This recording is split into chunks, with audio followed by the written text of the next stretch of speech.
Le dispositif que je tiens en main va très bientôt bouleverser la vie de millions de malades du diabète dans le monde. Nous sommes au Centre européen d'études du diabète à Haute-Pierre, plus précisément chez l'entreprise Defimed qui met au point ça, c'est le pancréas bio-artificiel. Je vous présente Richard de Defimed. Bonjour Richard, tenez, je vous rends le pancréas. Bonjour, Pancréas bio-artificiel, on y est presque, c'est ça l'information essentielle. Ça fait des années que vous travaillez sur cet appareil. Qu'est-ce que c'est et bientôt ça va soigner qui ? Alors il s'agit ici bien d'un pancréas bio-artificiel, donc c'est cette poche que vous voyez ici tout simple qui va contenir des cellules qui sécréteraient de l'insuline.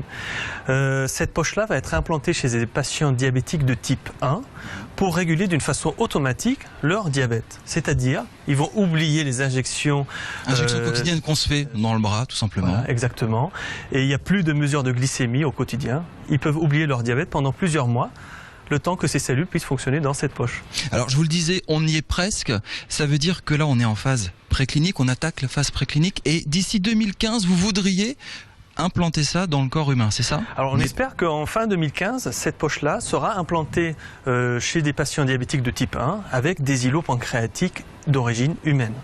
Les chiffres sont quand même assez impressionnants. L'OMS a dit que le diabète c'était la maladie du siècle. Il y a à peu près 300 000 personnes en France. Et l'Alsace a une très forte prévalence. On meurt beaucoup plus du diabète en France qu'ailleurs dans d'autres régions de métropole à cause du surpoids. On va vous faire visiter, on va avancer un petit peu, on va vous faire visiter ce laboratoire, Centre européen d'études diabète et l'entreprise Defimed. C'est combien d'années de mise au point ça, Richard ? Alors, il s'agit d'un pancréas artificiel qui a débuté dans ce centre où on est, le Centre européen d'études du diabète, à peu près dans les années 90.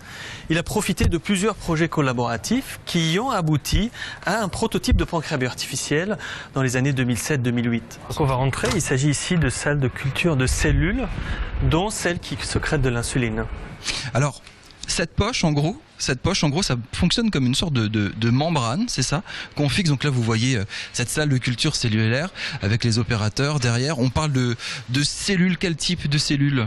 Donc ici, on parle de cellules qui sécrètent de l'insuline qui peuvent être différentes origines. Donc c'est soit des îlots pancréatiques qu'on isole de pancréas d'origine animale ou d'origine humaine, soit des cellules qui sont génétiquement modifiées ou qui sont fabriquées dans des laboratoires pharmaceutiques. Alors on injecte ces cellules avec une petite pompe et avec ce genre de dispositif, ça tient dans le corps humain. C'est prévu pour tenir combien de temps ça dans le corps humain ?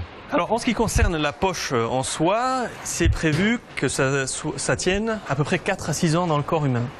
Quant aux cellules qui sont contenues dans cette poche, elles vont durer de plusieurs mois jusqu'à à peu près 1 an. Ça dépend de la source des cellules et du type de cellules qu'on va mettre dans cette poche. On va passer dans l'autre pièce à côté, en autre laboratoire. Vous avez fait une sorte d'alliance avec d'autres chercheurs, avec la Lorraine notamment. Expliquez-nous ce que vous êtes en train de mener. Là, en l'occurrence, ce projet qui a débuté en janvier cette année, c'est un projet qui s'appelle Mecabarp. C'est un projet entre la région Lorraine et la région Alsace qui vise à étudier la sécurité de ce dispositif. Qu'est-ce que ça veut dire sécurité ? C'est-à-dire étudier sa résistance mécanique à la fois sur des bancs d'essai, c'est-à-dire en dehors de l'animal, sur des machines bien spécialisées qui vont faire des flexions, des torsions, des compressions, etc.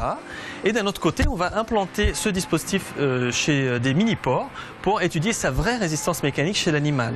Ce qui est très important aussi, c'est qu'on se passe complètement de la greffe, qui est quasiment impossible aujourd'hui, puisqu'il faut 1, 2, 3 pancréas pour tenter de greffer un pancréas fonctionnel sur un seul patient, c'est bien ça ? Alors exactement, dans le cadre des diabétiques de type 1, aujourd'hui on a besoin au moins de 2 pancréas de donneurs pour pouvoir réguler un diabète normal chez ces diabétiques.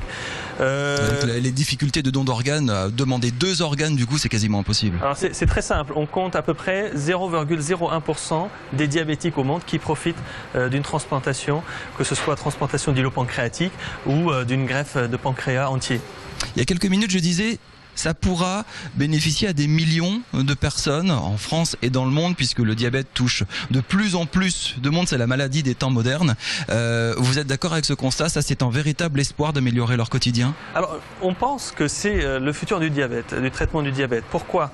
Parce que la transplantation aujourd'hui est la façon la plus physiologique de traiter un diabète. La transplantation a des points négatifs, comme on l'a dit, c'est la pénurie d'organes et vraiment le traitement anti-rejet. Avec cette poche, on va résoudre les problématiques de leur transplantation. transplantation. Donc on est un accessoire qui va aider la transplantation ou même la thérapie cellulaire à arriver un jour chez un patient. Merci beaucoup Richard de nous avoir expliqué tout ça sur ce pancréas bio artificiel conçu et imaginé ici en Alsace, près de